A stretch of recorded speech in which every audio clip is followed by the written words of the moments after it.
All right, what's up, everybody? Welcome to Simply Cyber Live, the Thursday long-form format show where we take an hour with an industry expert and go deep on whatever that industry expert is wanting to talk about, super knowledgeable on, and can deliver value to our community. And today, I am genuinely super pumped, wicked excited about the conversation we're about to have.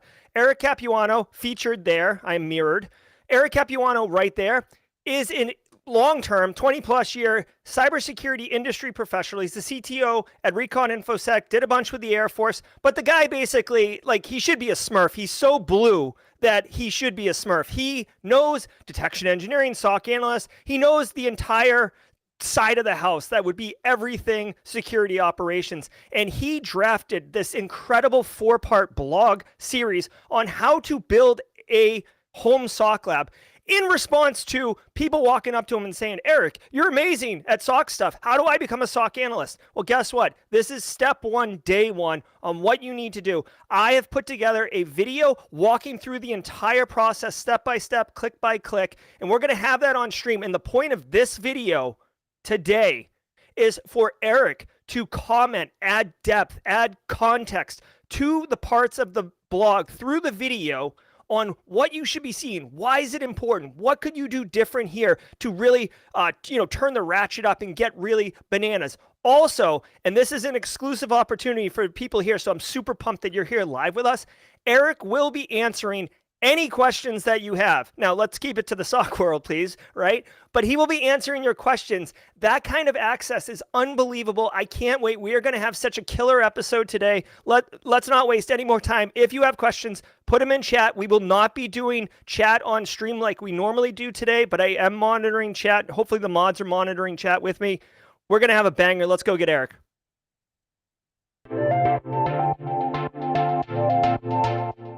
All right, Mr. Capuano, how are you? Fantastic, Jerry. Thanks so much for having me. I love it. I love it. Yeah, no, my pleasure, dude. And thank you so much on behalf of the entire Simply Cyber and larger cybersecurity community. Thank you for putting that SOC Analyst blog post out. I feel like, with all due respect to the red team, I feel like it's very easy to kind of do red team labs. Like, here's an attacker, here's a victim, punch through, win. On the SOC side, you've got all the telemetry and the different tooling and agents, and what are you doing? So to really demystify it and make it accessible to people, genuinely appreciate that. Thank you very much. It's absolutely my pleasure. I mean, as I kind of outlined in the intro to the blog series, this was something that's been sitting on my shoulders for a little while, as looking for more opportunities, more ways to kind of give back a lot of the knowledge that's been given to me. And, so unselfishly, I want to make sure that the bar is as low as possible for folks looking to try to get a foot into this industry. I love it. So right here, you guys can see this is the blog post that Eric wrote. Now, remember, it's a 4-part series, so even though this says intro, you have to go through the whole thing. I pinned a comment on YouTube. So if you're watching here on YouTube, I pinned a comment on YouTube that goes directly to this blog post. So don't be shy. My advice to you would be take a second, click on it, hit the bookmark button, and come back to it later, because you're not going to want to be distracted during this session right here.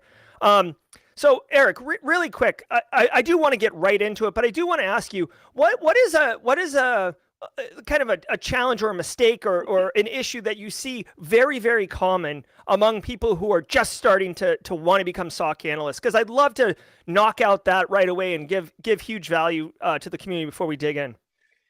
Yeah, I'm going to say something maybe a little controversial, but I think it's important for folks to hear that are trying to break into this space, because a lot of times people think that they need to be chasing certs. And don't get me wrong, certs do serve a purpose, especially for entry-level folks. Okay, that's probably the main purpose that certs serve, is helping that entry-level person put something on paper that could demonstrate to a potential employer that, hey, I've put in the time and I've done the training. But what I want you to know about certs is that everybody's got them. Right. And so if that's the only thing you're doing to try to get your foot in the door, I hate to tell you, you're in a stack of resumes of, hundreds, if not thousands of people that are applying for that same job that probably have the same certs that you do. So you've got to go beyond that, right? You've got to, the cert gets you through the HR filter, right? Mm-hmm. But then the interview, that's where you're going to have somebody like me sitting on the other side of the table saying, okay, great. I see that you got your CCNA and your Security Plus. That's great. So does everybody else. So great, thanks. I'm glad you did that. But what do you actually know? What have you actually done? And I get that you're entry level, and that's okay. But what I'm looking for in a candidate, I'm looking for that you've put in some extra time, you've put in some extra, self-taught, ambition to go and collect more knowledge and collect more experience, which is exactly why I wrote this blog series, because I wanted that to be a task that was attainable. Because otherwise, where do I go? What do I do? Like, I don't know how to build a lab. I don't know how to just get SOC experience without having a job that's going to give me the SOC experience. So having that tactical experience of, no, I've actually done these things. I've deployed EDR. I've collected telemetry. I've even written detection rules for threats, right? That is going to make you jump off the page from the person that just got their Security Plus, right? So that would be one of the first things that I would tell somebody that's coming in is don't think that a cert is enough. Yes, it's a necessary, unfortunately, way through the gates, but it's not enough to land the job. Yeah, absolutely. And I honestly, I say similar things to college students, like just getting through college and getting the degree. That's not enough. You actually do need to do extracurricular stuff, and practical skills reign supreme right now in our industry. I do see a bunch of questions coming in. I am flagging them. I do want to get the train rolling though. So we're looking here at the blog post, right? Again, that's pinned in the comment. We're talking with Eric Capuano from Recon InfoSec, who wrote this blog post on building a sick home SOC lab. We're going to go ahead really quick, just to plug this really quickly. Eric actually leads a live Zoom call every Thursday called Thursday Defensive. It happened earlier today. It's absolutely fantastic. I'll drop a link in chat. Definitely go check that out. If you like what you hear today, they do it every Thursday. So if you're watching this on replay, it would still be valuable. All right. Apex SOC Analyst. Now, Eric, you had no input on the thumbnail for this. Oh, shoot. Is that right? I'm sorry, Eric. No worries. Yeah, okay. So, oh my God. Okay. So this right here, I made this thing. In my mind, I was like, okay, what's a SOC analyst going to be looking like? Let's drop this guy.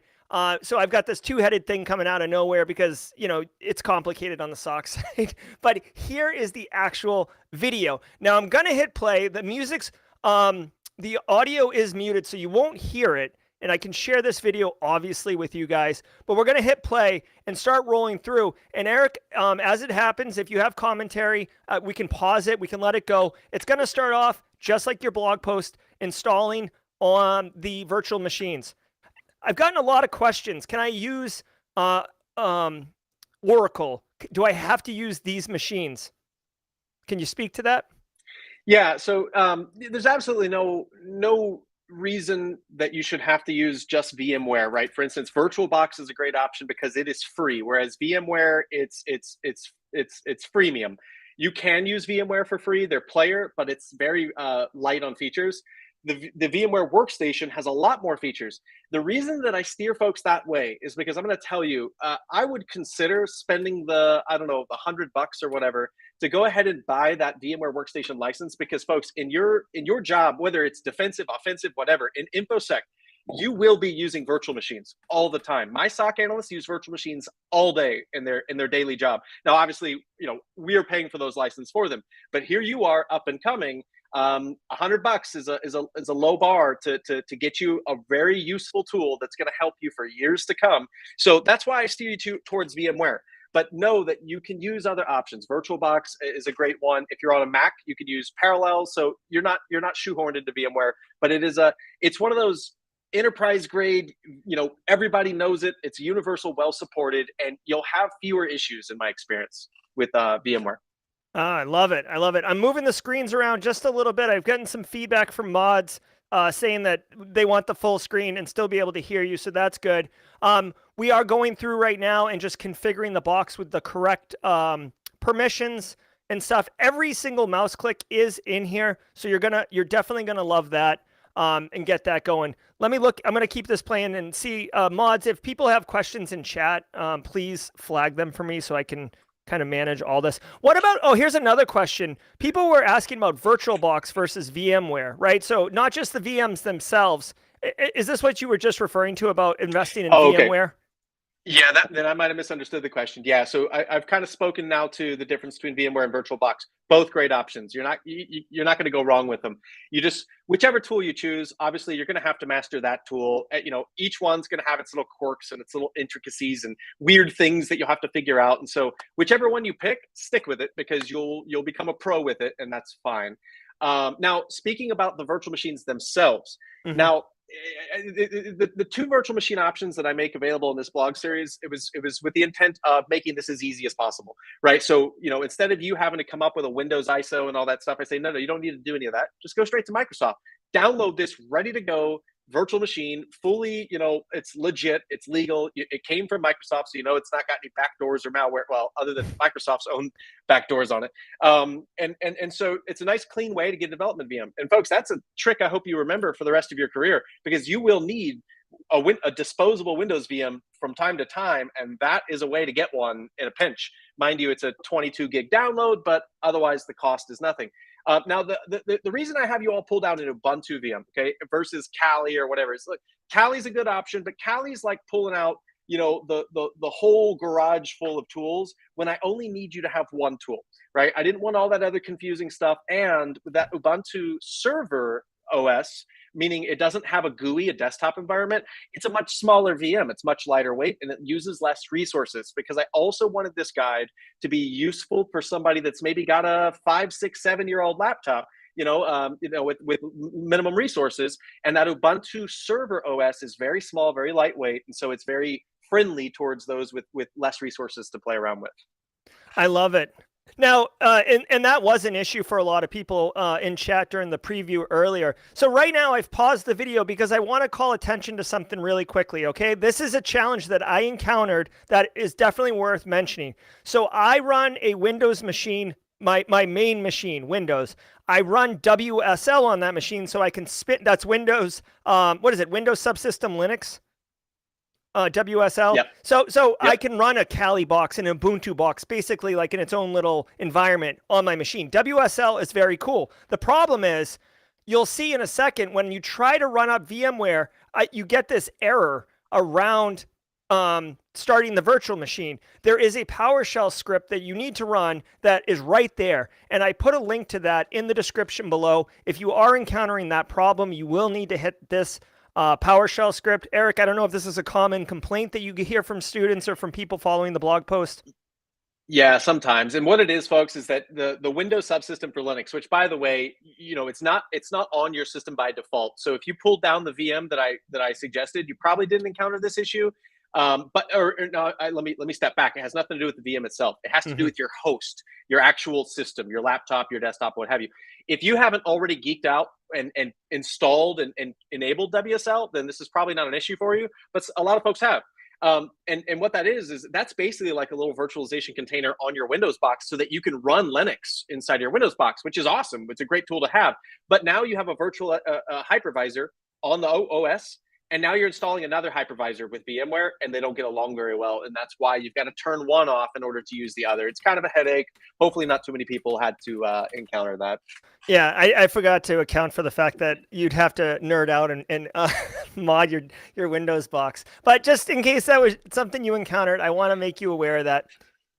Now, in the video, I do speed through the installing and the updates and all that stuff. So it will take you a little while. I think from soup to nuts, maybe 90 minutes for me to get this to go through the entire 4-part blog post.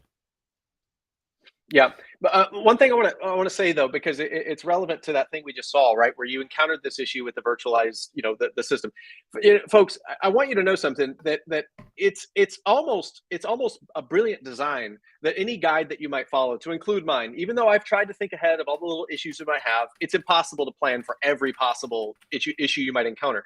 But I want you to take a new perspective when you're going through a guide or a lab or something and you encounter an issue. You have just been given a gift, because I can't tell you how many countless issues I've encountered in my career, whether it's messing with virtual machines or messing with networks or EDR or SIEMs or whatever. And every one of those issues, while it's frustrating and it's time consuming, you'll come out on the other end having learned so much more than you did about that particular thing. right? And so if you shy away from the issues like, it didn't work, so I'm just going to do something else, you're denying yourself an excellent learning opportunity. So face into these issues when you have them. Take whatever error you're getting and throw it into Google. I guarantee you somebody else has had that same issue and they probably talked about it. So that's something I want to say just in general about encountering issues. Love it. All right, so now we've got our VM set up at this point. So now we're going to start nerfing the Windows VM to make it easy to attack. You know what? What's really wild about this? It gives me peace of mind to think that it's so hard to nerf your Windows machine that, like, way to go Windows, like, way to go Microsoft. Yes. I feel a little bit better about the security of my base image. Well, let me speak to that directly, because something else that, if you're in a job interview and you're having a conversation, you want to sound like you know what you're talking about, know that Windows Defender or Microsoft Defender for endpoint or whatever they call it next week, right? Defender is actually a very formidable endpoint agent. That wasn't always the case. If you go back to the Windows 7 days and certainly anything prior to that, Defender was kind of trash, right? It was really easy to turn it off. And even when it was on, it was only like semi-effective. Now, Defender is actually nuts. It's incredibly good. And since Windows 11, it's very difficult to turn it off and keep it off. Even if an adversary goes in and disables Defender, there's like 5 or 6 mechanisms that are going to flip it back on. And so that's why there's that step in the guide where you're going to do all this crazy stuff. You're going to boot into safe mode and all that. It's because Defender is just that resilient. Now, and to Gerald's point, that's exactly something we'd love to see. That's a great step forward in the right direction. Now, I want to go ahead and answer a question, even though nobody's asked it. Well, hold on a minute. This seems like we're cheating here. Like, we're turning off the antivirus. Like, oh, what's that about?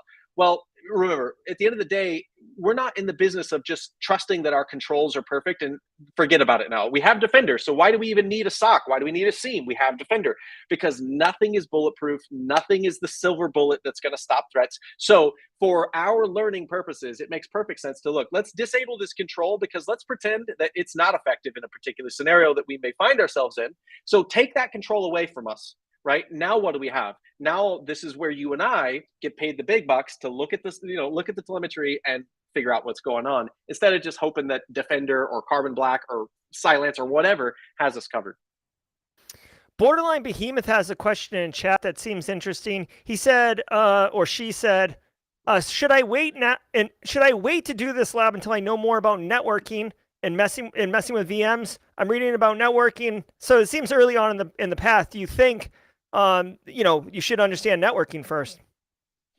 So you definitely want to get a solid grasp on networking concepts, no doubt about it. But I don't think that you must do it in this order either, right? So I say absolutely dive into this VM stuff. You're going to get a little bit of networking knowledge in the process, because one of the steps in this guide is going in and configuring a network interface on your server. You're going to learn a little bit about subnets, a little bit about IP addresses and things of that nature, which, by the way, will be just a little nugget of knowledge that when you do go into some network training, you're like, I've seen that before. I have some experience with that. And now you're just simply building on it, which, by the way, somebody already mentioned it, so I'm just going to plug it again. SOC Core Skills with John Strand over at Anti-Siphon. He goes through a whole section in that course on TCP/IP, and he covers it from the perspective of what a SOC analyst needs to know. So that's a great way to get that knowledge as well. I love it. I paused the video really quickly, and then I've got a question for you, Eric. I just want to point out that we've made these configuration settings. Then you need to put the computer into safe mode and reboot it, and then make configurations in safe mode, which we're about to see, then reboot it out of safe mode. It's just important, because if you don't do it outside safe mode, you're going to run into challenges. Right. And it's basically Defender's tamper protection, right? It's trying to prevent anybody from tampering with it. So we have to boot into safe mode to kind of disable that tamper protection temporarily to allow us to tamper with it. That's ultimately the idea. So you mentioned John Strand's class. Carrie asks, if he finishes this lab and works through this lab and does SOC skills with John Strand, do you think he might be able to obtain a job in a SOC? Oh, there's no doubt about it. Absolutely. I mean, those two things together, that's a really solid foundation to build upon. The working and applicable knowledge that you walk away from, and the experience you'll be able to speak to, is a serious leg up on somebody that's just walking in with their certified ethical hacker cert or their Sec Plus. Yeah, hands down, that it certainly won't hurt you. Excellent. So let's check in where we are right now. Looks like still configuring the Windows box. Now, I will say you will be able to copy and paste. I thought my copy and paste didn't work VM to VM. and it took me a little while to find that out. So you'll notice here, I actually just had to not reboot, but I had to open a command prompt under administrator mode. Make sure you're doing these things under administrator mode, or you will run into permissions issues in trying to make certain changes. Eric has us here. Actually, Eric, is this a quality of life change, disabling the timeouts and the standbys? Absolutely, because the default behavior of this VM, as well as any like out of the box Windows VM, is to go to sleep after a period of time, which is totally going to wreck your lab experience, because you'll be over there in Lima Charlie looking for telemetry, and suddenly it stops shipping, and you go back to your VM and see that it went to sleep. So that's all that is we're telling the system, do not go to sleep, do not go into standby for any situation or any reason.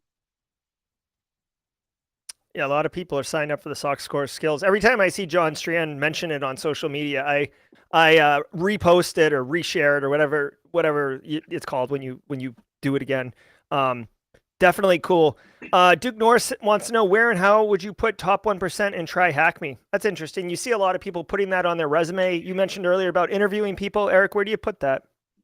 Let me first caveat by saying I don't have a lot of experience with Try Hack Me personally, so I don't know what the quality of the content or the material is. But I will say, I get, especially since my partnership with Jerry started, I get like 100 LinkedIn requests a day. And by the way, if that's any of you, if your title has anything to do with like student or analyst or anything that signals to me that you're somebody that's trying to get into this space, or you're in this space, whatever, I'm automatically accepting that, because those are the kind of people I want to connect with. If it says, I'm a thought leader or a sales rep, then there's a good chance I'm gonna maybe ignore that one. But I'm here to connect with all of you. But what I want to say though is, in all those invites, I gotta say, one of the common things I see the most though is that try hack me top 1%, try hack me top 1%. And so I'll be honest, that seems to me like it's becoming the new CERT, right? Which I'm not trying to discredit Try Hack Me, because I've already disclaimed that I don't know how deep and how wide that content goes. But keep in mind that if you're trying to differentiate yourself in a job interview, which you are, by the way, right? Because there's a lot of you and there's only so many job openings. If you want to differentiate yourself, you need to do the thing that not everyone else is doing.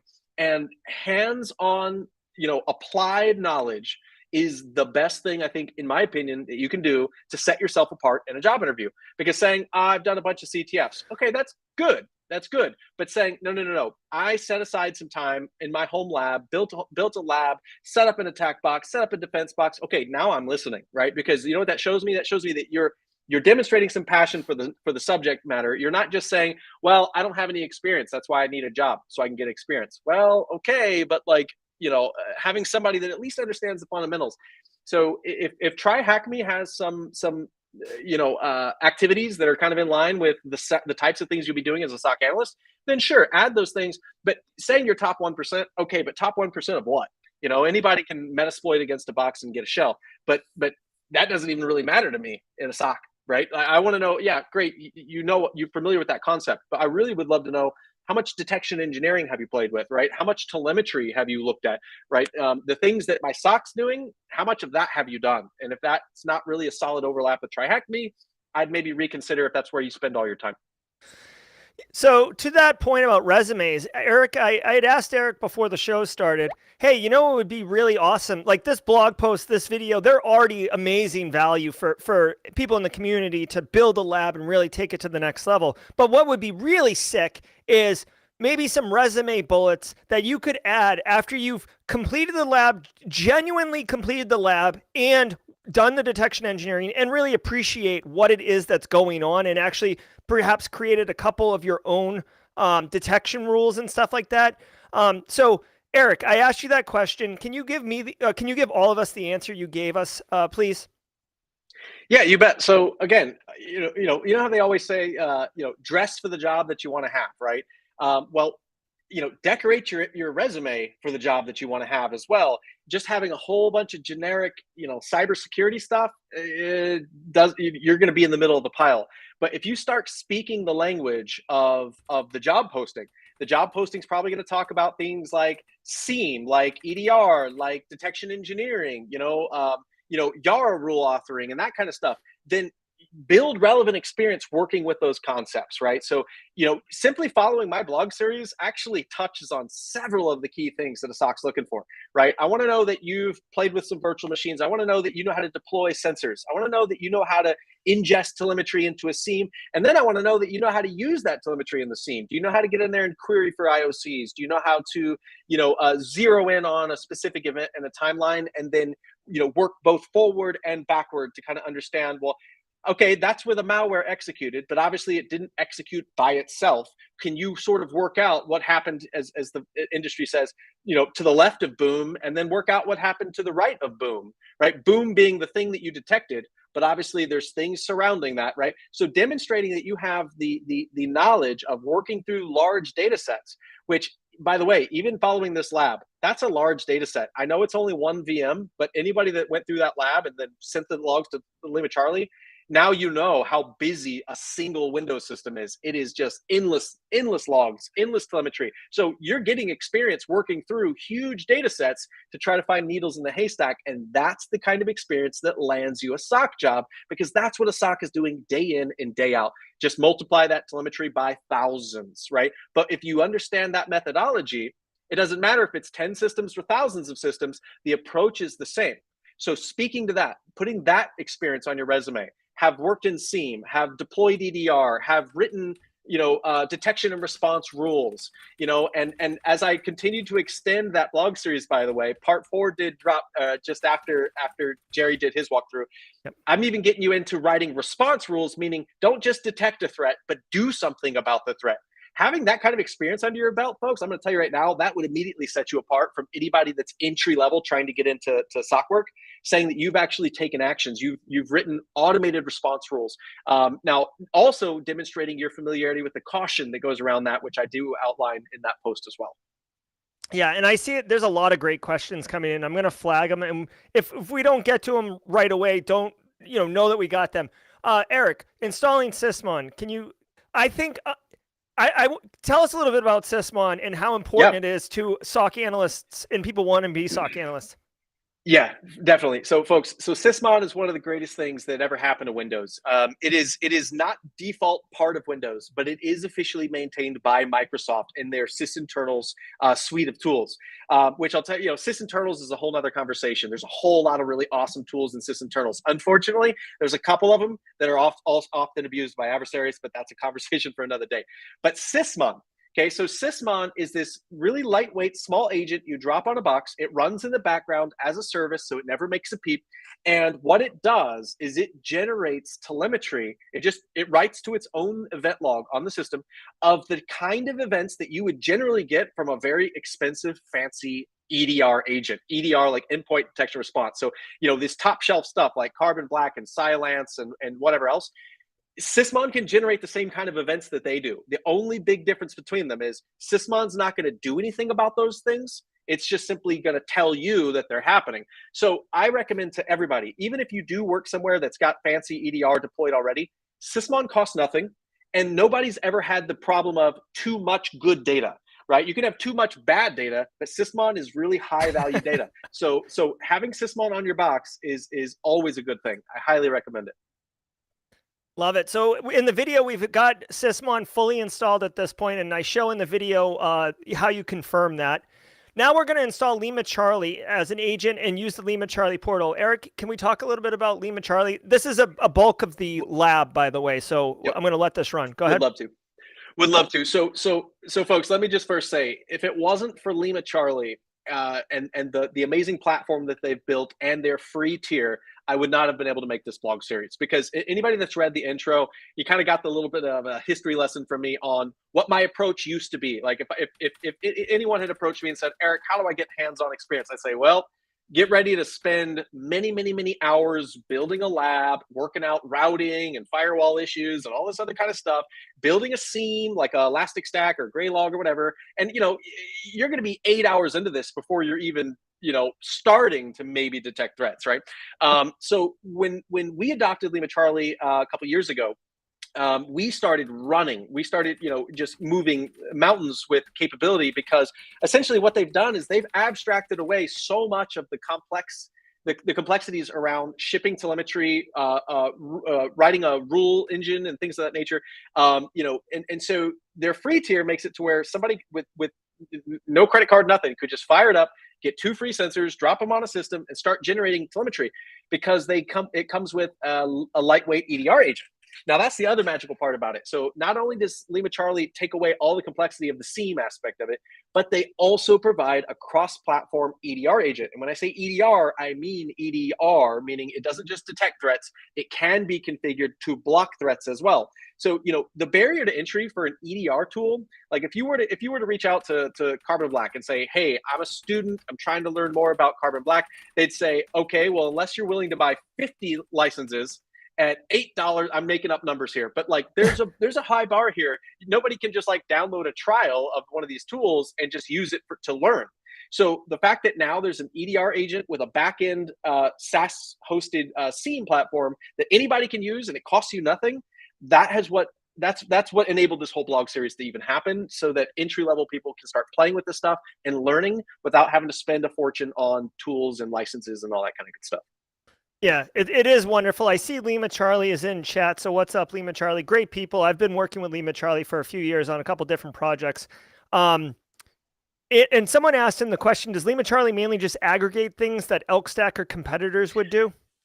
Yeah, absolutely. So let me talk a little bit about what Lima Charlie is and what it isn't. Okay. So Lima Charlie is a log sort of aggregation backend, right? So you put the sensors across all your endpoints, and then those sensors start shipping EDR telemetry immediately because they generate their own EDR telemetry. Things like processes accessing other processes, new processes being launched on the system, files being created on the system, all that kind of juicy stuff.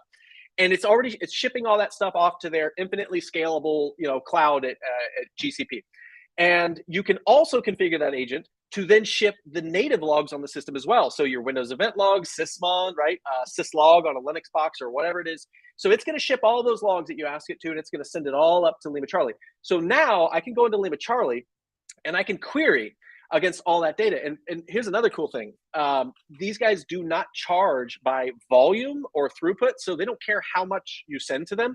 They only charge by the sensor. Now, for those of you on the free tier, don't even worry about it because they're not charging you anything, which is awesome. That means literally for 2 sensors, you could send, gigabytes and gigabytes and gigabytes of logs. They're never going to bother you or call you or ask you because there's a little bit of magic that they do behind this. And hopefully I'm not getting a little too deep in the weeds here, but the magic is they're shipping all these logs, and they're sticking them in basically very cheap, inexpensive storage up at GCP.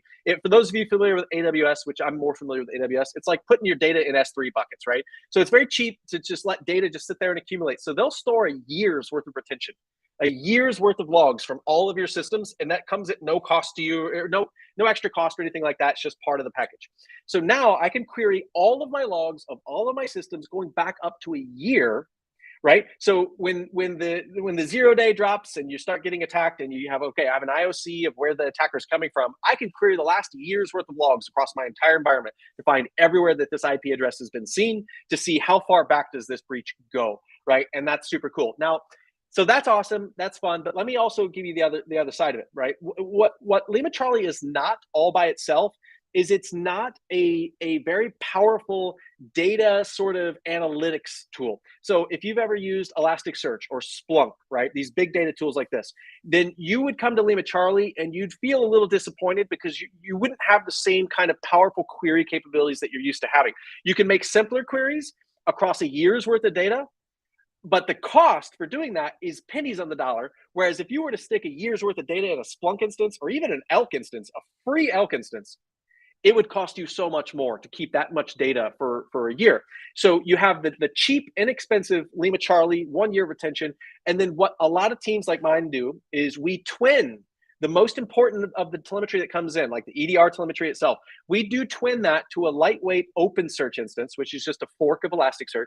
And so that way, for at least 14 days or a month or so at a time, we do have that powerful query engine that we can use, the Lucene, Elastic, that kind of stuff. But I know that I've got a year's worth of look back on the Lima Charlie side of things. So it's the best of both worlds. And that's the other really cool thing about Lima Charlie is I want you to think about it, and this is how Maxime, their founder, describes it. They're like building blocks. It's just Legos of security as a service, security infrastructure as a service. So I could say, hey, look, all the logs that come into Lima Charlie, I want you to send this subset to this Splunk instance, and this subset to this Elk instance, or this subset to just an S3 bucket for archival reasons. Right? It's like plumbing. It just lets you choose what to do. But it's not just log storage, folks. They have a very, very powerful detection and response engine built in. And that's what makes this so useful to us, because I don't want to just collect logs. Unless I can find threats in those logs automatically, then they're only so useful to me. And so you can start to use their DNR engine to craft rules. And by the way, even if you don't want to craft any rules, you can literally flip a switch and it pulls in all of the, well, I'm not going to say all, most of the Sigma rules, which is a project that I'll drop a link in Slack here. If you don't know about Sigma, you absolutely need to. It's one of those, like, you got to know it. Every SOC analyst is at least familiar with Sigma or is using Sigma in production. But you can pull all those Sigma rules into Lima Charlie, flip it on with a single switch, and now you're already detecting threats based on what Sigma knows about. And so that's a really cool feature as well.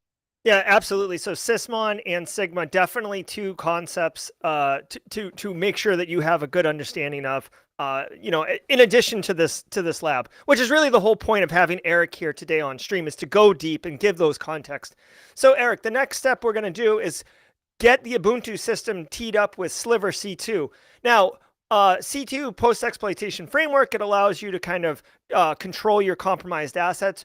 Why did you choose Sliver, or is Sliver a popular solution that we see threat actors using? Yes and yes. So I chose Sliver for a couple of reasons. It's relatively new. It's only emerged here. I forget when it actually came out, but it's fairly fresh. It's a project by Bishop Fox, and Bishop Fox knows a lot about red and purple teaming. And also, we are absolutely seeing adversaries start to leverage it as well because it is free. Right. So I would say one of the most popular attack tools that we've seen in many recent years is Cobalt Strike. Right. It is a very powerful, very capable post-compromise tool for getting C2 or command and control implants inside of your victim environments. And one of the other scary things about Cobalt Strike is you can very easily apply a profile to it to make your malware and your traffic look like something else. So you can make it look like Gmail traffic. You can make it look like a Russian threat actor when you may be a Chinese actor or whatever, right? You can basically start to misattribute your traffic to look like something that it's not. Now, so Cobalt Strike is really cool and popular with threat actors for a lot of reasons, but one of the reasons that Cobalt Strike is kind of, in my opinion, it's tailing off a little bit is because you got to pay for it. You got to pay for it, and they don't just sell it to anybody. There's a screening process. So you either get screened and you have a legitimate license, or you go get a cracked version, which has its own risks, like its own backdoors and things like that. So for the lab, I definitely didn't want something that people would have to pay for. So Sliver was a great choice for that, but also because it's an emerging attack tool. So the more you know, this is something I tell my students all the time. The more you know about the tools that attackers use, the easier it is for you to detect them. Because when you start to see these things show up on endpoints, you're like, wait a minute. I've seen that before because I've actually done that before. In my lab, I ran that same, attack tool and ran certain commands, and that's exactly what it looks like when it happens. So it's gonna be like a magic trick when your colleagues are like, wow, how did you know that was Sliver? Oh, because I've used Sliver, right? So I love using tools that are relevant and especially emerging, right? And by the way, it was just simple. It was a handful of commands to get that Sliver C2 server up and running, to generate the payload, and you're off to the races. Yeah, it's excellent. And you can see here in the demo, we're actually doing a little bit of network configuration, setting some static IPs again, just to make sure that the lab is stable in the way it works. Farns Ganeshi said they're having trouble getting Sliver to listen on their Windows VM. Any ideas what I might have missed? Not sure, because so Sliver shouldn't be trying to listen on the Windows VM. Yeah. It actually only should be listening on the Linux side. So I might have to, if you want to send me a DM on Discord, I'm happy to help you look at that maybe after the show. You may have installed Sliver on the wrong system. That could be it. So I just want to point out, you can see here I'm editing the NetPlan YAML file here. I did try to, you'll see in a little bit where you have to SSH into the Linux box, and I immediately try to use WSL, and I'm getting like rejected by it. So I didn't clean it up super clean. There's a couple errors in here, but when I made the video, I wanted to make it so people could see two things. One, like you may encounter the same problem since I encountered it, and two, that everybody makes mistakes. Like it's kind of misleading sometimes when you get these clean, super slick videos where it's like and I don't know. To me, it kind of feels intimidating. So let me go to Yeah, another question. Oh, go ahead. Yeah.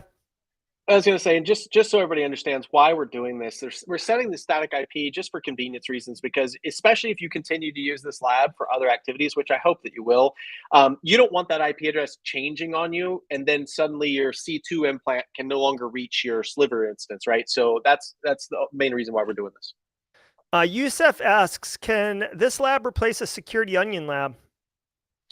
So they're two different things, right? So I wouldn't say that this would replace the Security Onion lab, because Security Onion has a lot of other capabilities. It is a Swiss Army knife. It's got a lot of things, but that can also sometimes be to its detriment, right? Especially if you're just getting started in the space.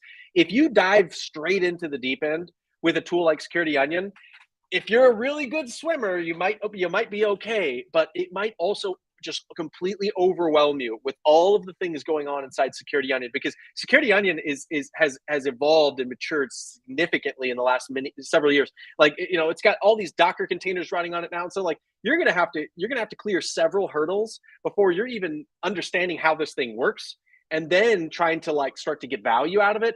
So Security Onion is a great tool. So I'm not bashing the tool. I'm simply saying that it's got a slightly steeper learning curve, which is why I like to keep it simple. When you're just getting your foot in the door here. So when is it a good idea to switch to Security Onion? You will know that, because when you start to outgrow the like, for instance, the simplicity of my lab, you start to say, okay, I've done all these things. I can great, this is awesome. I want to now start messing with packet capture. I want to start messing with Suricata signature. I want to start doing, okay, now it's time to grow into a more sophisticated toolkit, something like Security Onion. Or I would also like you also to know, Kali Linux has recently dropped a purple team version of their box, which reminds me a lot of Security Onion, because it's got all those defensive tools in it. But once again, I don't necessarily think that that's the first thing you should ever play with, because it's a very overwhelming experience for the newcomer. You can see here I'm SSHing into the box, so a lot of the activity would now be taking place in this bottom right, where we're getting Sliver going. Quick little hitter. Lahusin Bhutan asks, can they run this on a Mac OS? Well, as long as it's not an M1 or an M2, if you've got an Intel chip on your Mac, then yes, you can run virtual machines using Parallels. Before anybody jumps in, yes, you can run VMs on M1, M2, but they have to be ARM OSs, which that's a whole nother adventure. I don't want to send anybody down that. So you'd have to have a Mac with an Intel chip to be able to run the VMs that we're talking about in this lab. Otherwise, we'd have to retool the lab for ARM OSs, which could be done, but I would just say use an Intel chip. And I'm on an M1 right now. The battery life is phenomenal, but I can't run any of the VMs that I want to run on this thing. So you can't have it all. I want to show you, I'm downloading Sliver right now, and the video is accelerated, but it does take a minute. Chuck Sapp wants to know, how do you ensure that SOC ops remain agile and adaptive in the face of ever-changing threat landscape? Kind of a bigger macro level question while we install Sliver. It is. So let me give you a broad answer, because that's a pretty broad question, but I can kind of hit it from my perspective on that. So one of the pitfalls that a lot of SOCs that I've worked in or seen fall into is they get stuck in the daily grind, right? It's come in, clock in, start working threats, start working tickets, right? Phishing, malware, phishing, malware. Okay, got it. But if you don't, find a way to break up that monotony and introduce training inside of the workday. And I don't necessarily mean, go watch a YouTube video or just go do a simple lab exercise, but like, something that I did with my team years ago, which actually grew into a much bigger project, OpenSOC. OpenSOC was born out of something I was doing internally to keep my SOC team always on the cutting edge. Because the reality is we're not dealing with APTs every day. Hopefully you're never dealing with an APT, but realistically, even a SOC, at some of the biggest organizations, they're not dealing with the real, true, interesting stuff every single day. So they have to do things in between those events to stay sharp on those concepts. And how I achieved that was by building out a lab, much bigger lab than the one in this blog series. But by building a virtualized range, having a lot of different types of systems in it, buying a Cobalt Strike license, running very sophisticated, attack simulations, and then letting my SOC get in there and deal with APTs in a fictitious, virtual environment. That's my personal approach. Now, I understand that that's not something that everybody can do, but it's not something that nobody can do, right? Like there's ways to get that level of training. There's even, paid services that you can use that try to offer stuff like that. But, the amount of things that you can learn, even just building that environment and then emulating the adversaries, the value never stops. You could see here, it's buffering now, but it was, hold on, we're buffering. Another question from chat. Tim, this is a great question. Tim wants, actually, I feel like we might even want to hold this question until a little bit later, once the lab's done, because it's kind of like, how do you continue on from the lab? Yeah. If that's okay. So Tim, I'm just Sure. going to put a pin in that really quickly, because I think it's a great question. Here's a really straightforward question that Lane had to ask. When you mentioned earlier about all the logs being shipped to Lima Charlie, is that the same as all the logs you would see in Event Viewer? Sort of. So the native Windows event logs that you'd see in Event Viewer can absolutely be configured to be shipped to Lima Charlie. However, Lima Charlie, the agent itself, generates its own subset of telemetry. It does not write those to an event log. Therefore, you wouldn't see them in the Event Viewer. And these are the more EDR-like telemetry items, like process access events, or sensitive process access, and things that generally there's no built-in event for. Right? Like API calls being made, that kind of stuff. So those logs wouldn't show up in the Event Viewer, but they are getting shipped in real time to Lima Charlie's back end. But yeah, otherwise you can also ship the same logs that you see in Event Viewer if you'd like to. I love it. So just going to the blog, the video really quick, just to kind of give an update on where we are with everyone.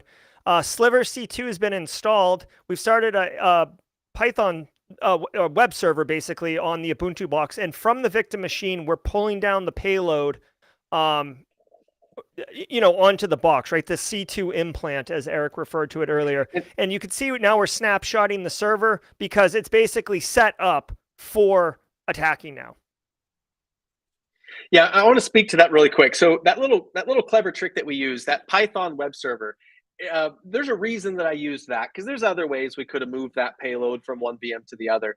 But I used the Python web server because I wanted to show you that's an adversarial tactic.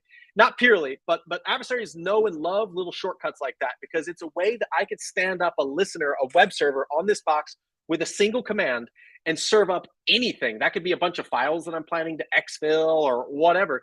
And so I used that tool intentionally to give you the experience of, oh, wow, that was easy. That one command, and now I have a web server on this box and I can go and download stuff from it. Awesome. And if you ever see that again, you're going to know exactly what it is. That's a great point. It's incredibly easy too to, I mean, it's probably why the threat actors use it, but it's incredibly easy technique to use. Let's see. Haircut Fish, Dan Reardon, who also makes excellent memes, had a question. Could you put a sensor on a Pi? I'm assuming he means a Lima Charlie sensor, and then hook that up to a router to work as an NDR. That's a good question. I've never done it, so I can't speak from experience, but I'm pretty sure that Lima Charlie has an ARM sensor. If Whitney's in chat, I bet she could confirm. But generally, if they've got an ARM sensor, and I'm pretty sure they do, I don't think there'd be anything to stop you from dropping it on a Raspberry Pi. It just know that it's not a network telemetry device. It does generate network events for the system it's on, but it's not necessarily going to be listening on your network, generating events for all the other traffic that are happening. So in this context, you'd want to put that agent on anything you want that telemetry from, or you're going to need something standalone like an Arkimi instance, which I would heavily look into, by the way, an open source project called Arkimi, Arkime, which is a very, very powerful network full packet capture with an IDS. And like I said, it's open source, so it's free. Very, very low bar to deploy this thing. And you can put it on a lightweight device, maybe even on a Pi. I haven't done it, but you might be able to do it on a Pi as long as it's a small network to get that network telemetry you're looking for. But yeah, EDR, remember, even EDR is endpoint, right? So it's generally endpoint specific telemetry, which will include network telemetry, but only for that endpoint. This is a fun question that really relates to this lab. So, Frenza says they have to investigate a vulnerability for a school project. I mean, obviously, you could leverage this lab to exploit a vulnerability. Do you have a recommendation on maybe some Windows vulnerability that we could use Sliver? Well, Sliver's really C2, but you know what I mean. Go ahead. Yeah, for sure. So if I'm understanding the question, it sounds like you're really just researching a vulnerability as a way to kind of speak to it or present about it. One that I would recommend, because it was one of the most devastating vulnerabilities in recent memory, is MS-1710 Eternal Blue, which was a critical vulnerability in the operating system itself, in the SMB stack, that allowed an unauthenticated user to just simply send a specially crafted set of packets at the SMB service on a system, and boom, they now have system level access to that box with a purely in-memory payload, which is terrifying, which is also why it was so quickly turned into a worm that was able to self-propagate. That's where we see WannaCry being propagated. So that would be probably one of the most interesting vulnerabilities if I was going to do a research project to check out. And since it's well known, it's very easily repeatable. If you pull down the vulnerable version of Windows 10 or actually 7. Don't quote me on that, but yeah, you can pull down like an ISO for the vulnerable version of Windows that had this vulnerability and reproduce it very easily with a tool like Metasploit. Because Sliver is not an exploit platform; it's a C2 platform. Metasploit is something you would want to add if you wanted to actually do exploit type activities. But that's a whole nother learning exercise. So put on your swim trunks and your goggles before you dive into Metasploit. But it's definitely one to check out once you've outgrown the basic concepts that you can do with something like Sliver. I love it. So I paused the video really quickly, and I want to highlight what we're doing here. So we have exploited the box at this point, and we've exploited the box, and the agent is reporting in. What I want to point out here, because I think it's important. This is going to sound like a Lima Charlie pitch, but it's just a really powerful platform. While the agent is connected, this is on the left, you can see Lima Charlie, the interface, and I've drilled into the specific agent that I'm looking at. And I can look at active processes on the box right now. I'll be able to look at network connections on the box, and I can look directly on the file system. And I go through this in the mid-range video I did on this blog. But I just find this to be incredibly powerful and incredibly expedient for a SOC analyst to be able to touch these things and see these things. Can you talk about this in the color coding, Eric? Oh, you're on mute, Eric. Yep. Sorry. To Jerry's point, so this is an invaluable capability that you've got to have, right? And that's one of the things that EDR shines, because any EDR that you go and pick generally has these types of capabilities, being able to interrogate the system, find out what processes are running, find out what active network connections are occurring. So it's great that we can do that, because that's a difficult thing to do without a tool that's designed to do it. So we're appreciative of that. But what we can do here is we can quickly go through this list of running processes, looking for anomalies, right? By drilling in on strange process names or strange parent-child relationships. So you see how this is a child process of PowerShell there. If you look at the weird baseball.exe, just a minute ago when we were seeing the process tree, you saw that it had spawned from PowerShell, and PowerShell had spawned from Explorer. And that tells us actually a couple of important things. This happened in user mode, because when you see explorer.exe as the parent of something, that means that it was run from within the desktop environment. So somebody double clicks something more than likely, right? But then when you see weird baseball.exe, which by the way is obviously a weird process name, that was randomly generated by our attack tool. But it's ironic that it has the word weird in it, because it is weird. And the fact that it's a child of PowerShell is even weirder, right? And that spawned from Explorer, boom, like we're piling up the things that make this look very guilty to us. And so the fact that we can drill into that process, learn more about it, see if it's doing any network communications or anything like that is pretty awesome. We can also enrich that process by pulling the hash and going and searching VirusTotal. Let's see if this is known to be malware or not. I think we do that here in just a little bit. And there you have it. So we actually do see established network communication of this weird process. Many recently exited maybe connections, and it looked like there was one established, all to the same IP address, all on port 80, which once again, so when we're looking at network connections, what are we looking for? We're usually looking for processes that are doing things that they don't usually do. So browsers, we know, communicate on 80, 443, 8080 if you have a web proxy, right? But you don't really like to see something that's not a browser using those same ports unless it's a well-known process. So this is not a well-known process. It's weird, and it's communicating on a port that usually a browser would be communicating on, and it's reaching out to another IP address. So it's just worth looking at, right? It's worth looking into. Now, Eric, you've provided in the blog post a couple resources for people to go look at, which we're going to highlight here in just a moment on the video display. Can you talk about, briefly, because it's only for 10 seconds here, but can you talk about why you shared these particular resources in the blog post so people can appreciate it while they're going through it? You bet, because one of the first and hardest obstacles that you have to clear whenever you're trying to become a SOC analyst is you will never know how to hunt for evil unless you get a decent understanding of what normal looks like. And folks, I'm going to tell you right now, normal looks weird. If you've never looked at event logs, if you've never looked at your running processes, if you've never really studied these things, the number of services on your brand new Windows system is staggering. You're never going to, so you've got to spend time with these things to get some understanding of what normal is before you could ever start to spot, well, that's weird. Well, why is it weird? It's weird because I've never seen it before, and I've spent a lot of time looking at processes and network communication, whatever. So if you haven't spent that time, you're going to have a much harder time identifying outliers. So that resource I shared was kind of a cheat sheet from a process perspective to help you get an idea of, well, what normal processes should be running on a box. What do those processes do? How do they usually communicate, right? That kind of stuff. And I think I also plug another phenomenal resource called Echo Trail, which is another kind of resource of going to say, hey, tell me if this process is normal. And furthermore, what's the prevalence of this process on other Windows systems? What network ports does it regularly communicate on? What hashes are regularly seen here? So these are all great resources to use to help you better understand what normal looks like, because that is your first biggest hurdle to get over, is you've got to know normal, and that takes time. There's no shortcut. There's no cheat.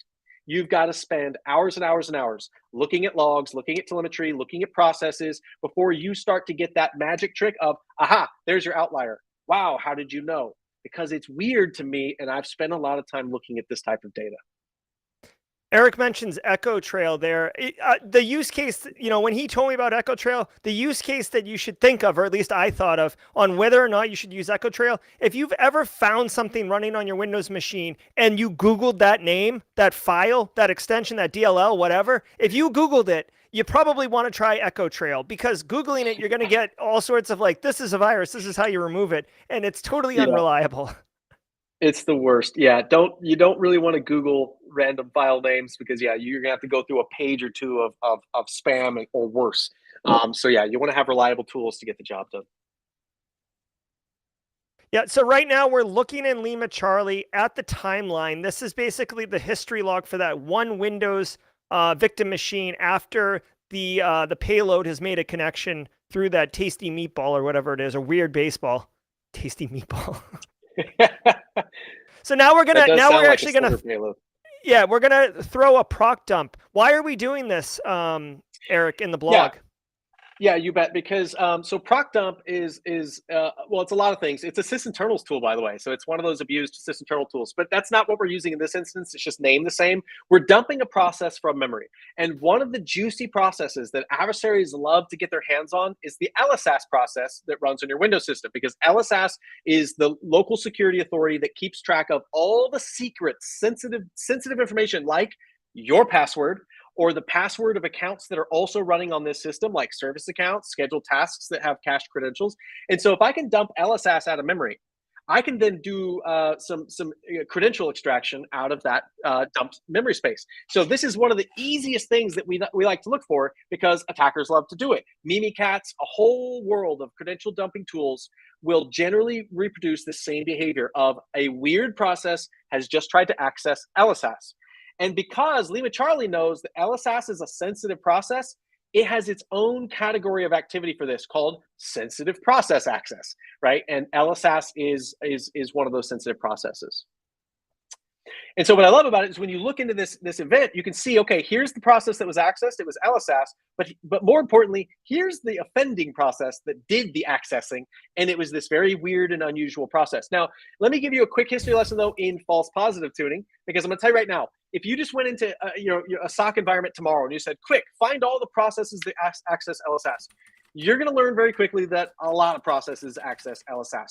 And so you're going to have to go through some baselining and understanding, okay, what is normal? And we've already gone down this rabbit hole. How do you know what normal is? You spend a lot of time looking at this type of telemetry, but you'll quickly start to see there's a lot of built-in system processes that also access LSAS, as well as your security tools. You drop those EDR agents on the box, guess what? They're doing a lot of this LSAS access. So after a while, you build a baseline of, okay, if anything other than this list of 10 processes accesses LSAS, I want to know about it, right? Because it could be adversarial or it could be a new false positive that we're going to add to our exclusion list.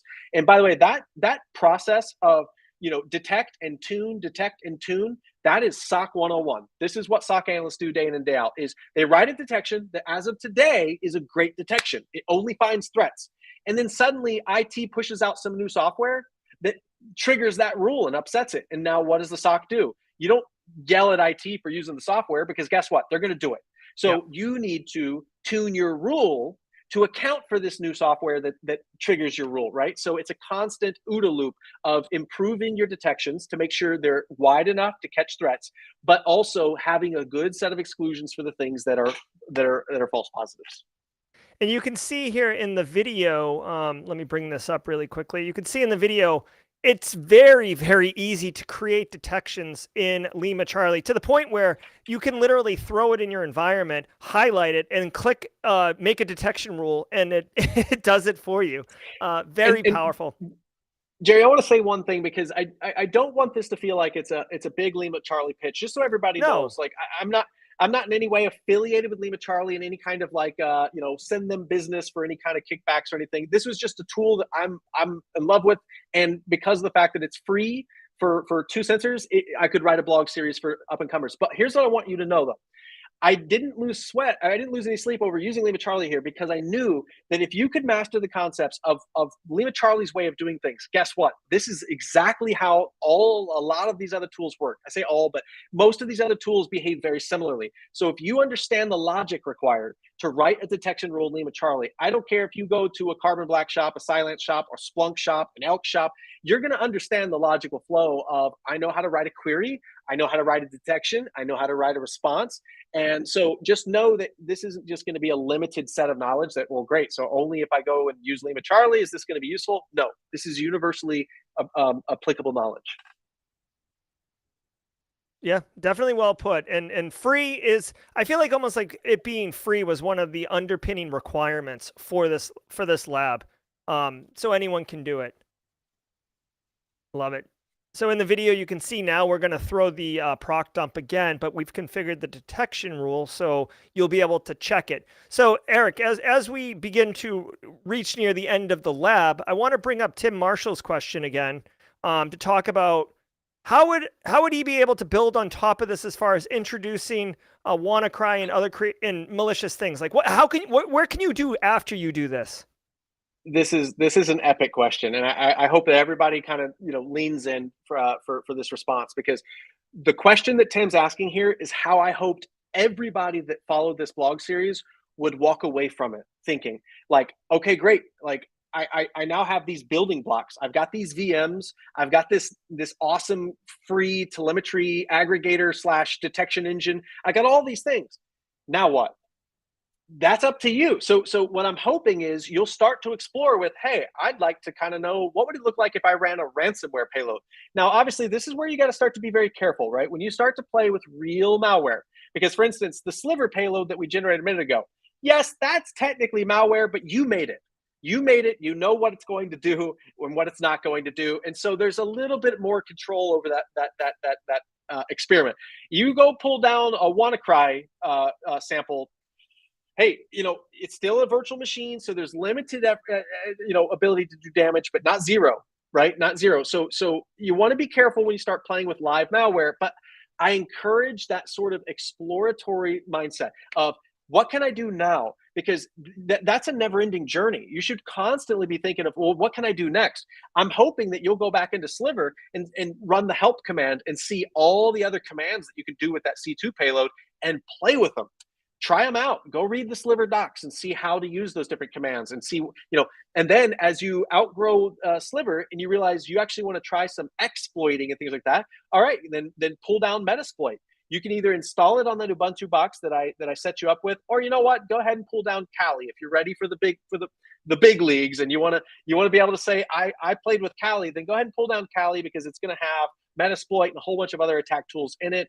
But that's what you should be thinking about next. Is I want to make noise so I can observe the noise, so I can write detections, so that I can speak to the experience that a SOC analyst needs to have. Yeah, the lab that Eric built, the lab that we've been looking at today and talking about, this lab it's the beginning. He basically, walks you to the dance, shows you a couple dance moves, explains what rhythm is, and then gives you a manual on how to dance, right? Like you do need to take it to the next step, right? But I mean, literally 99% of it is there. Like you don't have to worry about how the car works. You just have to learn how to drive now, right? I want to point out the part of the video that you're seeing right now is, and it's not part of Eric's blog. I added it additionally. Eric, I'd be curious. I mean, is there any practical application of this? Basically, I threw an output to a webhook, and I'm just webhook.site. I'm just demonstrating that you can catch a webhook, which would allow you to push it to other systems like an S3 bucket or a data lake or something like that. Can you like just mention this? Yeah, this is an awesome little side tangent for you to go down, because so for anybody that's not sure kind of the terminology he's using, the webhooks or whatever, I want you to think about it like it's a simple notification. So basically, remember what I told you about Lima Charlie. What I love about Lima Charlie is they're not trying to be the end all of the only tool you'll ever need, but what they are is, look, we can be the hub. And we can do anything you want beyond that. So if you want to send logs to an Elk stack or a Splunk instance or whatever, we'll do that. If you want to generate little notifications via what we call a webhook, we'll send those anywhere you want it to go to. And let me give you some real world examples. So Jerry just had it fire off a simple webhook, I think, to like just a webhook catcher, right? Or I think you were also thinking about sending it to Slack. So like you could, if you had a critical detection for like a ransomware attack, you could have it generate an alert that goes right into Slack, send it to PagerDuty, send an email, like anything that you can imagine, you can think of, because it's building blocks, right? So yeah, so that's exactly kind of how we are using those outputs. Is yes, we're sending to a variety of destinations depending on the type of detection, the type of alert, the criticality, the stability level of that detection rule. And so for the really, really high quality alerts that we know, if this thing ever fires, bad things are happening, you better believe we've got customized outputs that are going to treat those alerts a little bit differently than some, right? Sending it to a SOAR platform, right? Your security operation and automation, so that your SOAR platform can take that alert and start to do things with it. And then even when you start to get really fancy, you teach your SOAR to reach back into Lima Charlie and grab additional data, or run a command on a sensor. Like, hey, if this ever happens, we want to quarantine the box right away. Your Lima Charlie sensor can do that. You can quarantine a box to where it can no longer talk to anything except Lima Charlie while you continue to do your interrogation and your investigation. It's isolated from the network. These are all things that can be automated with the building blocks that they put in place. So that's why I'm such a big fan of it. But just keep in mind, folks, these techniques, these apply across the board. I've used every one of the tools that any of you have probably used or will use. And I'm telling you, this is a universal methodology. Now, the video that I made only goes through parts 1, 2, and 3 because Eric duped me by releasing part 4 right after I released it. But Eric, what can we expect in part 4? Yeah, so in part 4, what we do is we go a step beyond just simply detecting a threat, right? Because if you really want to impress somebody, especially in your SOC analyst hiring interview, say, oh yeah, I've written detections, but I've also written response rules, meaning, with a certain detection, let's not just sit there and send an alert to the SOC and maybe in 15 minutes somebody's responding to it. No. If this particular thing ever happens, I want it stopped immediately, so that when the analyst gets involved, the bleeding has already been contained and stopped, and now the analyst is just going to get in and figure out, when, where, what, and why. So this response rule that we write, I got to say, I borrowed some inspiration from a tool written by Florian Roth called Raxine, and I'll drop a link here in the chat. But RACSeam is a really clever I already tool have it up. I have it up from Thursday Defensive. Yeah. So RACSeam is this really clever tool that basically just sits on an endpoint. It's not an agent. It's not always running, but it fires off when one of the popular commands that ransomware attacks often use, like vssadmin. So vssadmin allows you to interact with volume shadow copies on an endpoint. Volume shadows, all I want you to know about that is think about it as like snapshot backups of your file system from various points in time. So think about how that would be counterproductive to a ransomware actor. They don't want you to have backups and snapshots, right? Because they're about to encrypt all your files and they don't want you to be able to recover them. So one of the first things that they do is they're going to delete all the volume shadows on that endpoint so that you cannot recover the files. So, and they can do it one of many different ways, but one of the most common straightforward ways is this command right here, vssadmin delete shadows all. So, from what I've just told you, you know that if you ever see that command, there's probably something shady going on right now. Of course, like anything, right? We tune your environment, make sure that there's not some admin doing this for some weird reason. But I'm gonna tell you right now, I've tuned thousands and thousands of endpoints, and that's not a command you see run very often, if ever. So we could now take that and write a response rule that says, if this command ever gets run for any reason, what we're gonna do is we're gonna terminate the entire process tree, the parent and every child of the thing that did it, because there's a really good chance that that process is up to no good. So for instance, if it was PowerShell.exe that then ran the vssadmin delete shadows all, we're going to terminate PowerShell and everything else that it was doing, because if that was about to carry out a ransomware attack, well, it's not any longer, right? So really clever concept. So that's why I used it for part 4, because I wanted to use a detection that would be fairly high quality, high confidence, because you've got to be very, very careful with response rules, because they always have the potential to impact the business, because now you're taking action. You're doing things on your endpoints immediately, instantaneously. And if you tip over a customer endpoint, or the business's web server, or even a user computer that's they're trying to get their work done, and you're causing them problems, that's how security teams become the bad guy at your company, right? So you got to be very careful with automated response rules, and you got to baseline and test that rule in an alert only mode for weeks. Make sure there's no false positives that are going to come out of the woodwork. And then once you're confident that, okay, we're not getting any false positives in this rule, maybe then you go through your change control process and you say, let's put this thing into blocking mode, where it's actually going to take action when it does. And folks, that rule, as simple as it looks, if you extend that rule with the advice I give you at the bottom, that rule becomes actually a really, really solid anti-ransomware rule. I'm telling you, and it's not looking for known bad ransomware. It doesn't matter. It doesn't matter what the ransomware is. If they go after volume shadows, which they always do, in my experience, every ransomware attack I've ever worked, they go and delete volume shadows, and they do that before they run the ransomware. So if you detect that and you can terminate it instantaneously, you might have just stopped what could be a business-ending event, and that's kind of cool. And by the way, I was able to do it with a free tool. So how about that? Absolutely. And I want to point out, just, obviously do all these things, get the technical prowess, hands-on keyboard skills. But if you go into an interview with a SOC lead and they're asking you about what you've done, and you talk about blocking VSS admin, like deleting shadow copies, the SOC lead knows what that means. It's not just a random thing that you picked. It's very specific to ransomware, which is very dominant right now. So I don't know how to explain it. It's almost like extra points. It's like, oh, this person isn't just doing labs and learning things. They're learning the right things. It's very, very powerful. So let me back this up. I've put the to kind of round us into the driveway here, Eric. So I've put a link in YouTube on a pin chat to Eric's blog, right? So if you want to go to the blog, definitely go to the blog and read this intro, read all the 4 parts that go with it. If you want help, there's a YouTube video that I created. We've been watching it on stream today. I will, I don't know, Eric, can I give you a link or something and you put it in the blog so people can reference the video as well? Oh yeah, absolutely. Absolutely. Yeah. Yeah, you bet. All right. So we'll cross post to each other. So you'll be able to find all of the materials together.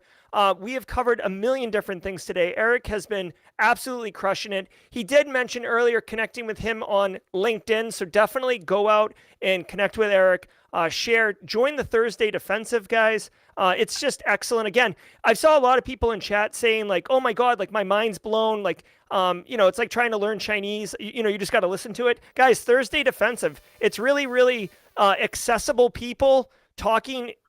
Defensive infosec. Jeff McJunkin was the guest today. It was a banger of a show. I loved it. So definitely check out Thursday Defensive as well. Eric, guys, and I know there was a million questions we didn't get to. We ran a little bit over time. Maybe we can have Eric on again to do. I don't know. We'll figure it out, Eric, because it's all about good times up in here. But Eric, do you want final thoughts or anything? I always do give my guests an opportunity for final thoughts. Yeah, you bet. One thing I'll extend out there, because I have had several people going through the blog series that, they trip over something, they encounter some weird error, issue, whatever. What I want you all to know is I didn't just throw that out to the world and just say, figure it out, you're on your own. If you're actually going to put in the time to work through that blog series and you encounter an issue, I don't want that to be a showstopper for you. So I will do my best to respond to comments on the blog, or what's even easier for me to follow is if you hit me up in Discord, and I'll put an announcement in or I'll have Jerry post an announcement in the Simply Cyber on how you can reach me on Discord. That way in the DMs, it's easier for me to keep track of it. But what I'm offering to you is I'm more than happy to help you out as long as you're sticking to the blog stuff. If you kind of went way off in left field, you're using your own VMs and all that kind of stuff, then I only have so much time. But I want to just extend that offer. If anybody gets stuck and wants some help, I would love to see you succeed. So just reach out and I'll help you the best I can. Excellent. Thank you very much, Eric. To everybody in chat, we were about 170 people for the entire hour stream. So a lot of people getting value, Eric, from the work you did. Thank you very, very much. Thank you for being here on behalf of everybody in the Simply Cyber community. I know we appreciate it. Shout out to Lima Charlie and Whitney Champion, just kind of rolling in the comments and supporting all the questions and stuff like that. So definitely appreciate all that. Guys, I want to remind you, if you're new here, you didn't know, every single weekday morning, I do host a live daily cyber threat briefing tomorrow at 8 a.m. It'll be on the Simply Cyber channel, which is the same channel you're watching this content on. So come join us every morning. If you got value out of this, I guarantee you'll enjoy the daily cyber threat briefing. On behalf of Eric Capuano and myself, I'd like to thank all of you very much. And until next time, stay secure.